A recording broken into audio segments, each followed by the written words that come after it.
Thank you for staying tuned. Now, as Ghana prepares for its 2024 presidential election, the spotlight is on the active involvement of the youth, essential force in shaping the nation's future. Now, with a population where young people make up a significant majority, their voices and, of course, participation are more important than ever before. The election represents not just a democratic exercise, but also opportunity for the youth to drive change and influence the policies that will affect their lives.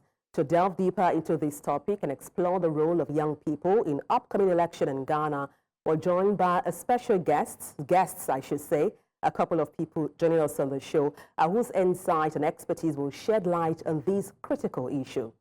I have my guest in person of Stephen Appiah, who is a national service person at Bryn-Mawr MA Junior High School, located in Bryn-Mawr, Kumasi in Ghana. We also have William Boadi, who is the Executive Director, Educate Africa Institute, located in Accra, Ghana. In the course of the show, so we'll be having McCall Mensah, who is the Communications Officer for Green Africa Youth Organization, located, of course, still in Accra, Ghana. And then we also have Gloria Manu, a journalist who is in Ghana. Thank you both for joining me on the program. You're welcome, madam. All right, so let me commence with you, Gloria. I mean, what do you think motivates young people in Ghana to participate in political aspirations of their country? Okay, thank you very much for the question. Ghanaian population is made up of significantly a large number of youth, and many of us are concerned with our well-being.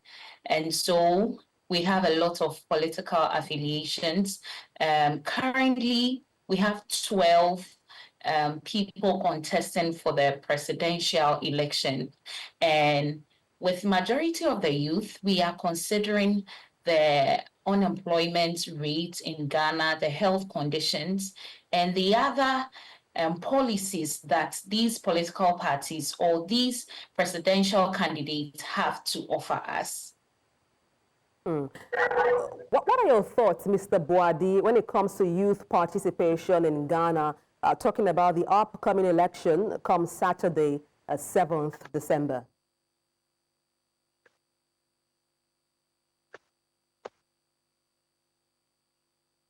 Mr. Boadi, can you hear me?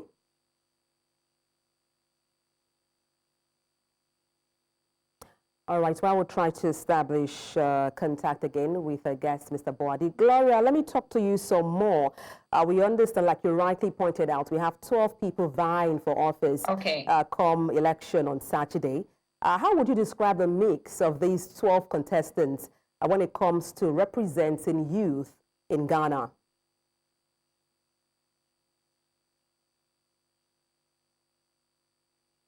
Can I have your question again? Okay, I was asking you to paint a picture of these 12 contestants. Please, can you repeat the question? Yes, I was asking you to describe to us the mix or caliber of the 12 contestants participating in the election on Saturday. How do they align with the youth population in Ghana?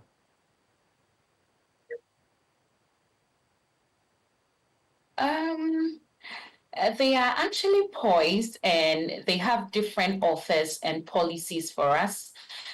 We have one political party that when you listen to their manifestos, each of them are trying to tell us that they will include the youth in their major activities and also provide employment and make sure that there's sustainable development in the country. So they are making efforts to actually convince the youth on what the youth need, the needs of the youth in the coming election. I believe we have back our guest, Mr. Boadi. Mr. Boadi, if you can hear me, let me get your perspective of how the youths are gearing up for the election on Saturday. Do you sense enthusiasm, or you feel they may be laid back when it comes to voting on Saturday? All right. Thank you for having me. We are preparing actually to vote tomorrow. And I will say the youth are ready to vote. As whether they are going to vote for the current party in government, which is NPP, to continue embrace the T in opposition, the major party in opposition will see through at the end of the election. Actually, many of us are considering the achievements so far of the current government because we heard a lot during 2016 and 2020 election, especially in Ghana here. If you are a youth and you are renting, it is not easy. But in 2020, the current vice president, who happens to be the flag bearer for the party in government, the NPP, promised the youth that henceforth rents will be the maximum period for rent will be 6 months advance. But as you speak, that is not the case. So that is another topic the youth will take and vote. Besides, I'll say that the youth are going to consider the 3E, that is education, economy, and employment. Education is paramount and is a bedrock for development, national development, and it has a positive impact on the global economy as well. Considering our education system in Ghana, in terms of enrollment,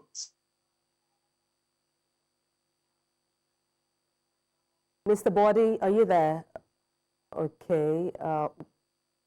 While we'll wait for Mr. Body to come back online, let's connect with another of our guests, and that's Stephen Appiah, who is the National Service Person at Brenman MA Junior High School in Bremen, Kumasi in Ghana. Good afternoon. Glad to have you join me on Fafano Africa.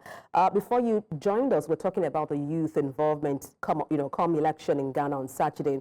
How would you describe the build-up so far of all those contesting for office, come Saturday, 7th of December? And let's look down or narrow down into manifestos of those contesting. How would you say they align with the aspirations or concerns of the youth in Ghana? All right, thank you so much for the opportunity. All right, so there are a number of contestants, I would say a number of individuals that have actually shown interest in pioneering the developmental agenda of our country, that is Ghana, and looking at their manifesto for what they have proposed to us as they can do for us. As youth are one of the key things that we are actually concerned as employment. Now, almost all the contestants have something special for the youth. For instance, the NDC is setting up 24-hour economy, which to them, they are seen as something that can help us to get jobs, and that can also satisfy the majority of the youth that are unemployed and underemployed. Now, others are also talking of, because finance or money is an issue when it comes to the youth in the country. For example, the NPP is also saying you can have access to some of these gadgets or material and now pay it in bit or pay it installment. Now, for example, the new force, that is Nana Kwame Addo-Boafo, is also saying the whole thing about employment. So his 4 pillars for the nation also touches on employment issues, which can also secure the youth in the economy. Now, as a youth based in Kumasi, for example, one of my key interests is education. And in fact, our contestants have proposed a number of things that also will help us in the education aspect. So we are looking forward to endorse or reject the incumbent. So it all depends on how we see or how we we have seen about their proposed manifesto. So personally, I have in mind of who I am going to endorse to be the next president of the country, considering the key concern or the key need of the youth of their country. So for now, I will say this. Mr. Appiah, by way of reading the room, how would you, describe the mood of the youths in Ghana come Saturday? Would you say they are willing, ready, enthusiastic, or you sense they may be voter apathy? Thank you once again. So before I establish a conclusion on this particular question, previous or past statistics shows fluctuations in voter participation or what we call voter turnout. Now, for example, right from 1992, a little over 78%, that is the voter turnout. Now, in 2016, we witnessed 69%, and in 2024, it has also skyrocketed. So, for example, we have close to 19 million of the population being registered to vote. So this actually implies that the youth, which constitute a significant majority of the entire registered voters, are indeed ready to cast their vote. So I would say, though there may be other factors that may account for voter apathy, but based on current statistics, I would say the youth are ready to vote and to, like, the number is going to be on the increase. Mr. Appiah, kindly hold your thoughts. I'll come to you in just a moment. Let me get the perspective of Gloria. Gloria, we understand the youth in Ghana make up more than half of the population of Ghana, which is about 34 million, and the youth making up about 24 million of the population in Ghana. And information report shows that they are hard hit by unemployment. Beyond unemployment issues in Ghana, what do you think are the major barriers affecting the youth when it comes to exercising their franchise or even participating in politics?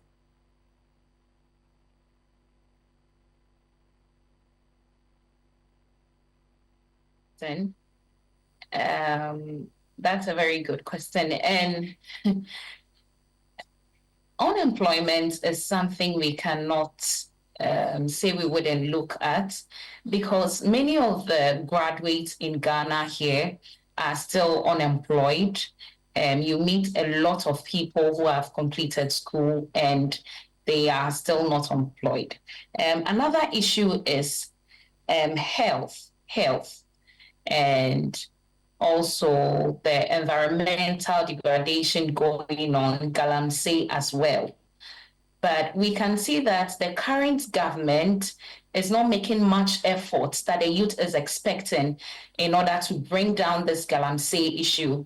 And this is destroying our water bodies, causing a lot of havoc in our health systems. And this is affecting the decision of the youth in this upcoming election. When you say environmental degradation, I'd like you to expatiate further, give us instances, more case scenarios regarding that particular issue.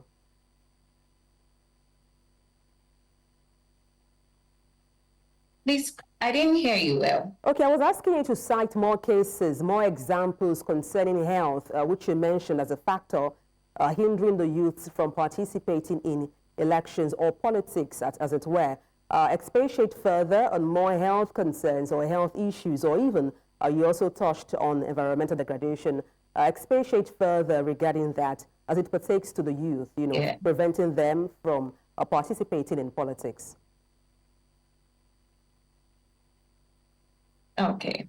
So when you look at these regions like the northern region of Ghana, the eastern region, and the Ashanti region, this environmental degradation is very rampant, and it's the cause of the health issues that we are facing right now. Many people are having health issues because our water bodies are getting destroyed.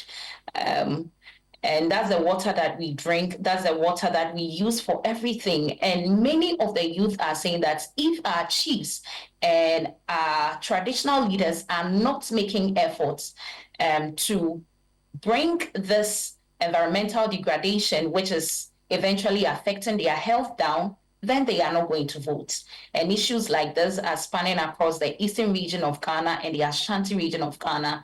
There's been series of demonstrations where our youth complained that if our leaders are not going to make much effort in stopping these galamsey issues in Ghana, then they are not going to vote in the upcoming elections.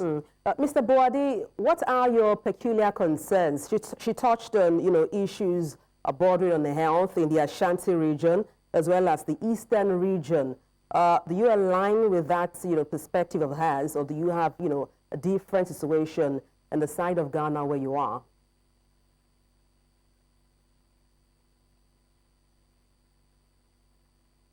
Okay, while we wait for Mr. Boadi to respond to that, could you help us unmute, please, Mr. Boadi?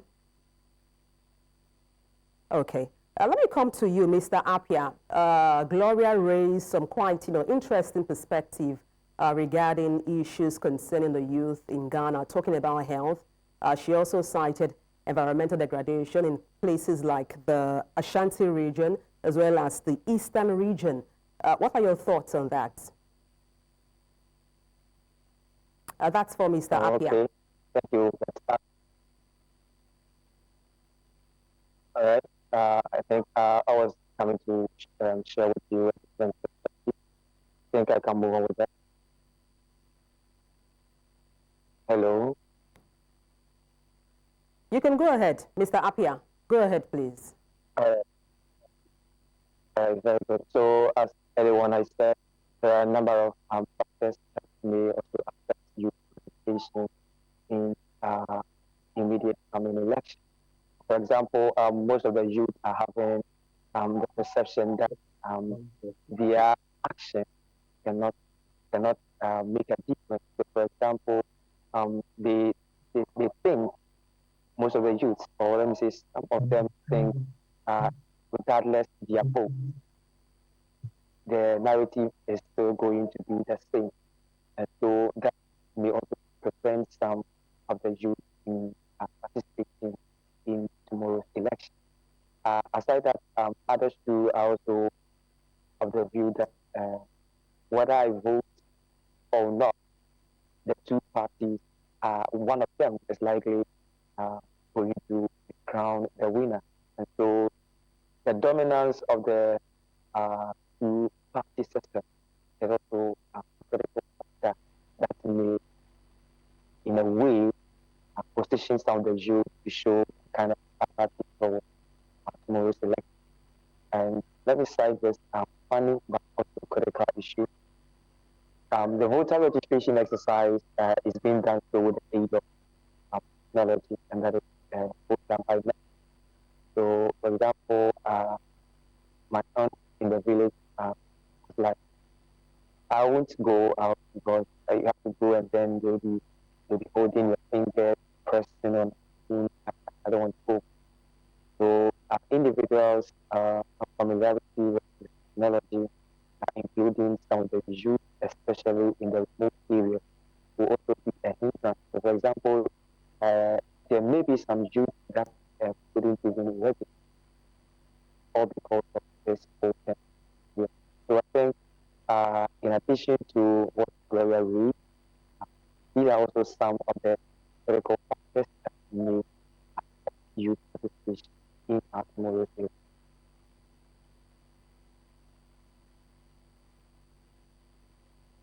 You're watching Fafano Africa on News Central Television. Let's take a short break. Stay with us.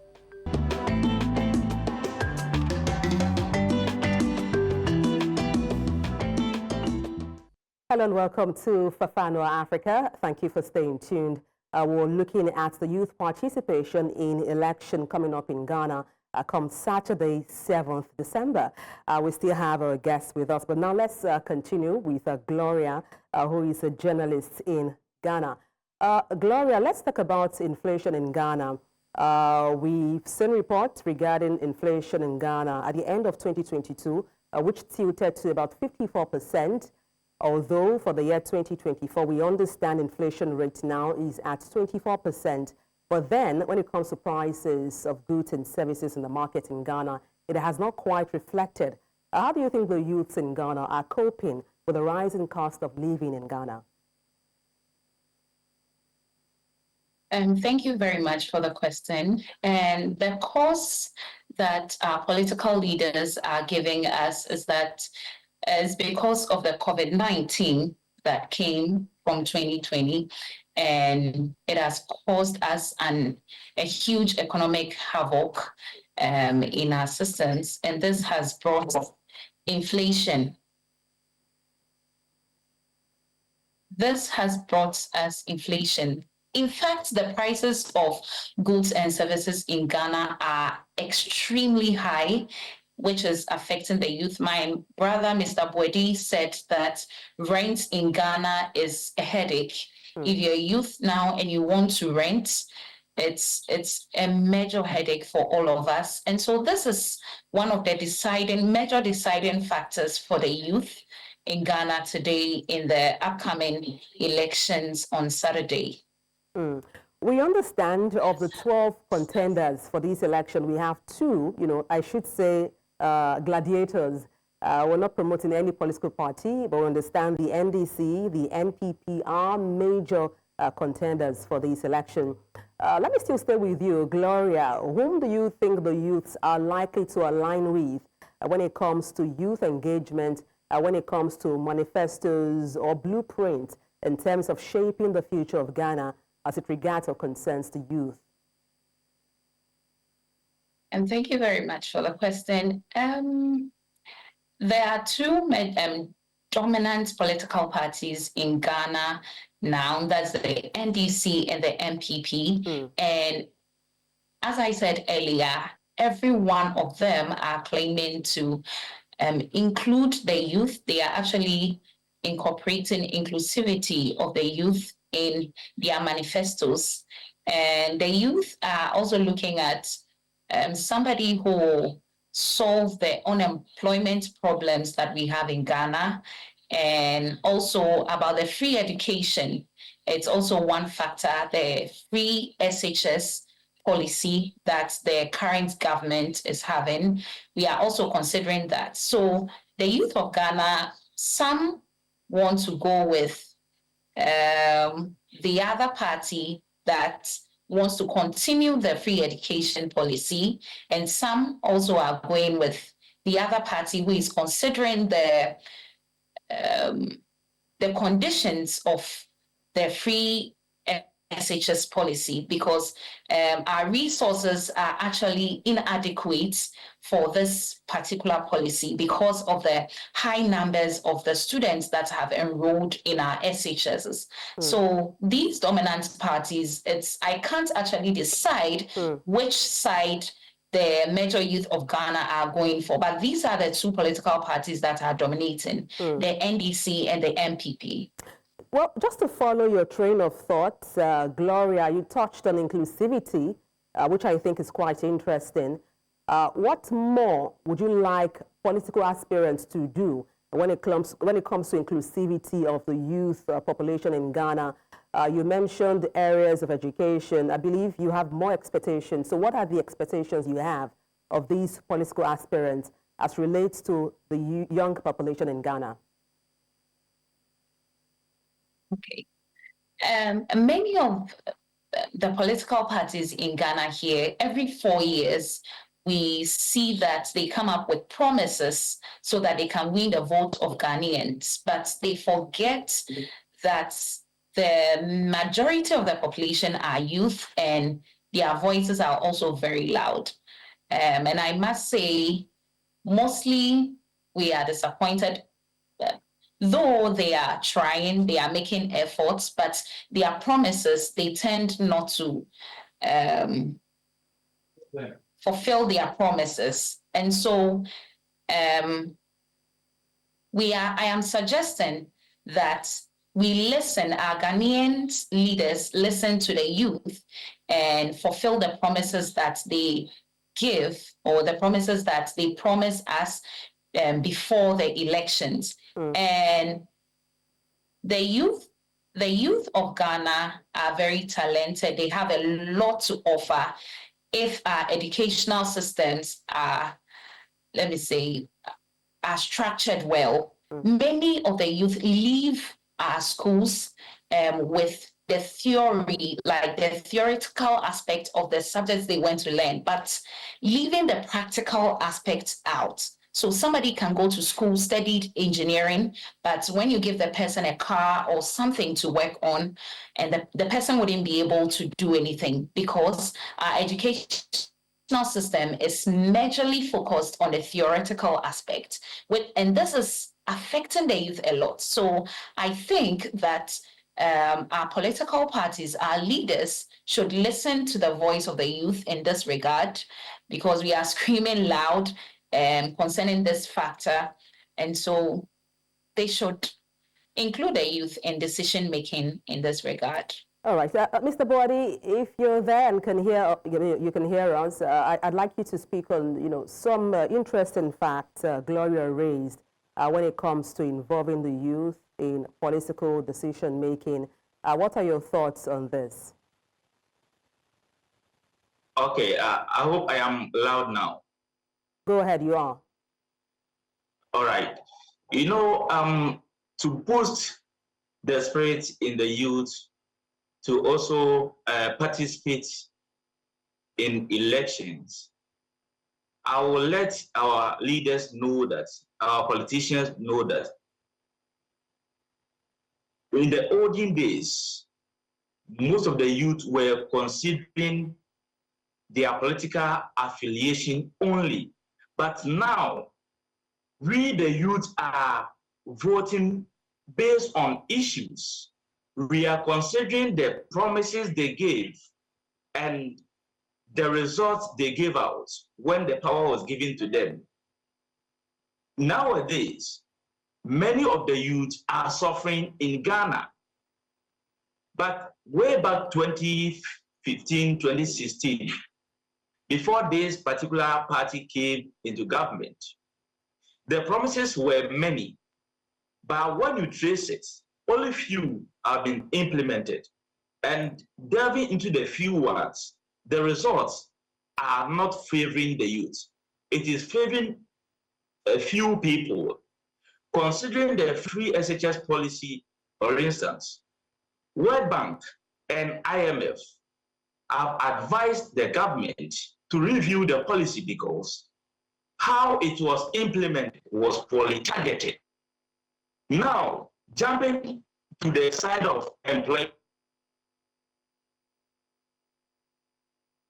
Let me get Mr. Mensah's perspective. I believe we have him joining us on the program. If you're there, Mr. Mensah, before now we've talked about youth engagement in politics in Ghana. Gloria rightfully mentioned cases whereby the education system in Ghana is more or less theoretical and not practical. And also we listened to Mr. Boadi talking about promises made by political aspirants, but then not fulfilling all of those promises. What's your reaction or perspective to these when it comes to education in Ghana, when it comes to promises being made for the youth in Ghana, and then those promises not seeing the light of day?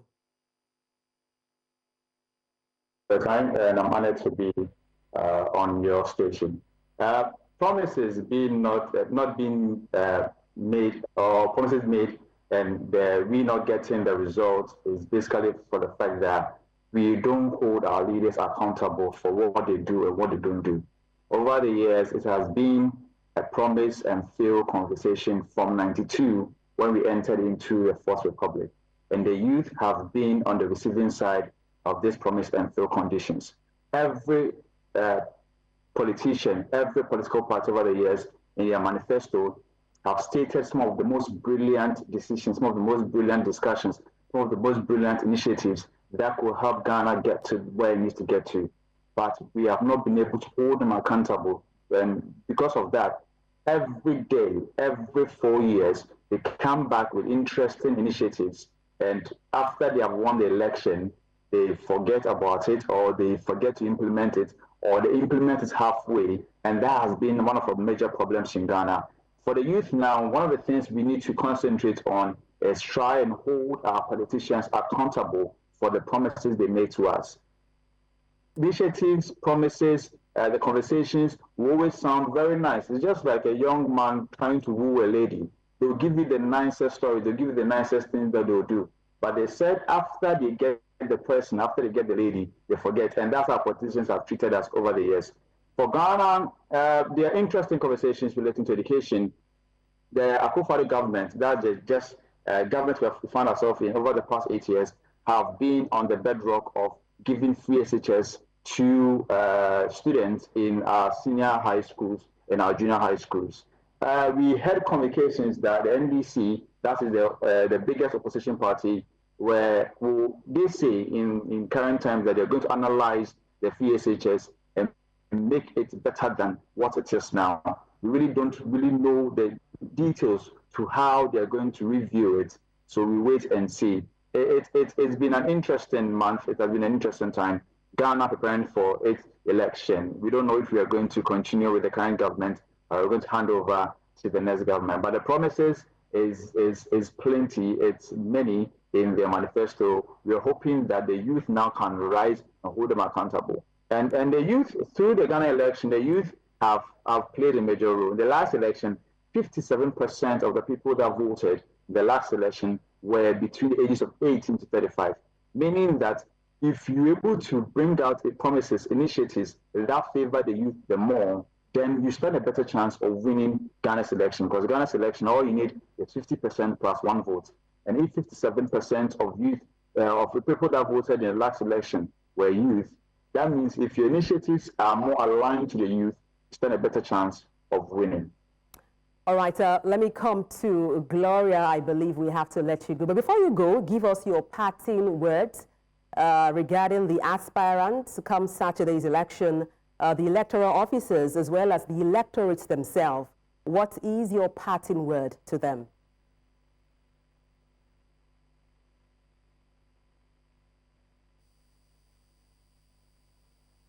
Could you help us unmute? Gloria, if you can hear me. Okay, am I clear now? Very well. I was asking your final words regarding Saturday's election for the electorates themselves, electoral officers, as well as the aspirants themselves too. Okay, so for the Electoral Commission, the press, and the security services, we've already had our special voting exercise, which was on Monday, 2nd December, and I humbly plead that since we are not going to partake in the voting exercise coming Saturday, we should ensure that we are very much keenly concerned about the activities going on at the polling stations. And also I ask that we have only one Ghana. The other countries surrounding us are all Francophone countries, and we speak English. If anything happens, it will be hard for us to escape, and we wouldn't find ourselves comfortable in those countries. So peace is what we seek for. After you vote, kindly come back to the house and sleep, or you can follow what's going on. But if your political party does not win, kindly adhere to peace and make sure that things are very peaceful in the country. We have one Ghana, and Ghana is for all of us. Thank you. And that's a fine place to leave it. That's for Gloria Manu, who is a journalist in Ghana. Many thanks for your time indeed on the program. Yeah. All right, let me go back to Mr. Mensah. You know, looking at the rising cost of living in Ghana, which we understand the youth making up more than half of the population in Ghana are hard hit by these, issues.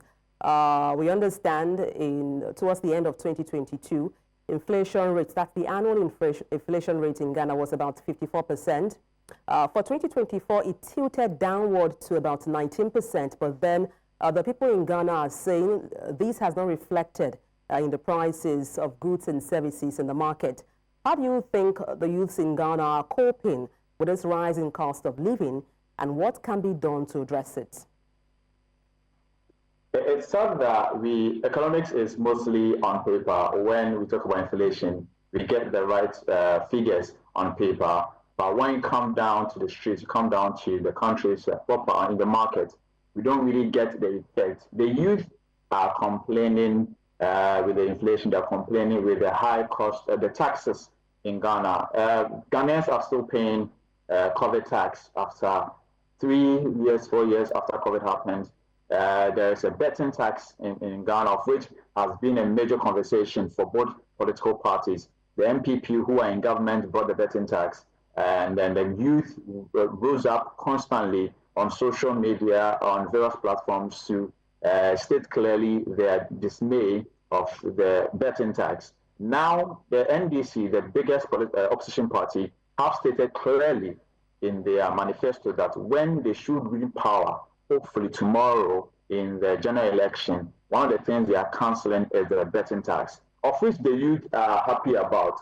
And the COVID tax that has also been a big issue on Ghanaians. Also, the NDC says that when it comes to power, they will be clearing that one, including the e-levy, that is the electronic levy. When you do transfer, your mobile money transfer, your bank transfers through electronic means, there's a levy on it. So taxes has been a major problem for the youth, and the youth are considering things like this, conversations like this, making the right decision. Inflation, yes, it might be reducing, but because of the taxes that are being piled up on the youth are really not feeling the reduction in the inflation. If you come to the grounds, they're complaining, high cost of living, rent, high cost of prices, things that used to be very cheap before are not cheap. And the major thing, so Ghanaians are very crazy about their beans that they eat, their street food, especially the beans that they eat. They said food that was very cheap in a way is now expensive. Now, if you're not holding big sum of money before, $1 could get you a good meal in Ghana. $1 could get you a good meal in Ghana. But now that good meal that you're expecting, you have to spend $2 or $3 to get a good meal. And that is one of the major concerns that you are raising. So inflation, yes, might be reducing on paper, but when it comes to the grounds, because of the e-levy, because of the betting tax, because of the COVID tax and other taxes that have been piled up on the youth are not really feeling the reduction in the inflation. Let me come to Mr. Boadi. Mr. Boadi, he's raised some very striking concerns about e-taxes, that's electronic taxes, in Ghana, how that affects the youth population in Ghana when it comes to prices of goods and services, as well as the cost of living in Ghana. What are your thoughts on his line of, on his perspective? It has something. It is too worrisome. It is giving us negative pressure in the country. The sad part of it is that when you bet and you don't win, the government doesn't support you. The government doesn't come in at all. There's no backup fund to support those who usually loses. But as soon as you win, you are lucky and you win, the government comes in. It's a worrisome. And if this government goes, it could be a factor. Besides that, women dominate our population in Ghana, Africa, and the whole world. In Ghana, we have levy on sanitary pad, and that has become a national concern. The Speaker of Parliament lamented on it, thinking that the government will do something about it. At least we have First Lady and Second Lady. Of course, they are women, but they have kept quiet on this issue, and most of the women in this country are preparing to vote against this party in government because of that. Because sanitary pads are used for biological occurrences, which is not intentionally caused by any human being. So why should it be taxed or levied? It's a concern that it may affect the MPP negatively. Aside that, the major opposition party is also promising that when they come, they are going to take that levy put on sanitary pad out. So it may go in their favor. Most of the women may vote for them because of that promise. So the pressure on the youth in Ghana is too overwhelming. Many of them have moved from their small towns and settled in Accra in search for jobs. And in the night, you see a lot of them on the street, lying under the interchanges, and some unhealthy places that no normal human being would like to live. But because of the poor condition, that is where they find themselves. And they are living as if everything is okay. Meanwhile, things are not okay for them. So these are some of the concerns. And I am advising our leaders that they must always consider the youth first, because we are the future leaders. But what we normally experience in the country is that after election, that is all. They usually think about themselves. It is not too late to rethink and do the right thing for the youth to have a serene environment and peace. As we wrap up, let me come to Mr. Appiah, if you can hear me. Mr. Appiah, what are your final thoughts looking at Saturday's election? What's your advice for the electorate, for the electoral officers, as well as the aspirants as well?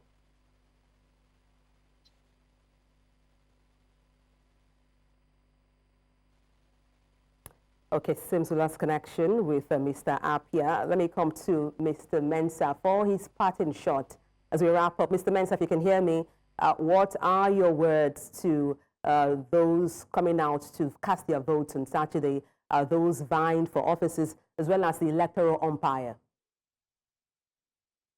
Thank you for the question. A wise man once said that if the wise refuse to vote, the foolish will rule. As a young Ghanaian, I encourage every other person who is above the age of 18 years and is a registered voter to go out in your numbers, hopefully tomorrow, Saturday, and cast your vote. If you don't make the decision to select the one that will save the future of Ghana, you're going to allow those that are unworthy of leading the country to lead the country. So my little advice is that if you're a Ghanaian and you have the right to vote, go out in your numbers and go and select the one that you deem fit, the one that you feel will help progress the country. And for everybody else who is involved in this election, Ghana over the years has been the beacon of peace in the sub-Saharan Africa. Countries have looked up to the Fourth Republic of Ghana and praise it for how decent our elections has been. I'm hoping that we will take that into heart and make sure peace reigns before, during, and after the election. We need the peace. Ghana deserves to have a peaceful election. If it's the same party that continues, the same government in power that will continue, so be it. If it's the opposition party that will come to power, so be it. We are hoping and expressing that the EC will do, the Electoral Commission will do a fantastic job. The security services will do their jobs very well. Political parties will do their jobs very well, so that we have a free and fair election that will come out as a good news for Africa, because the reportage about African election has always been one man with a lot of chaos. Let's prove the world wrong. Let's show them that Africa can change government peacefully. And that's a fine place to leave it. Thank you so much for your time on the news, gentlemen.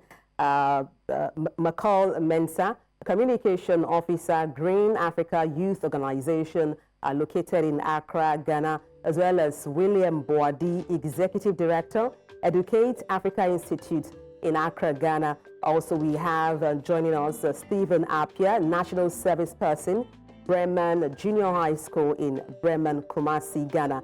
And earlier we had, on the program, Gloria Manu, a journalist located in Ghana. Many thanks indeed for your time. Grateful. And that's all on today's edition of Fano Africa. My name is Adebola Adeduba. It's bye for now.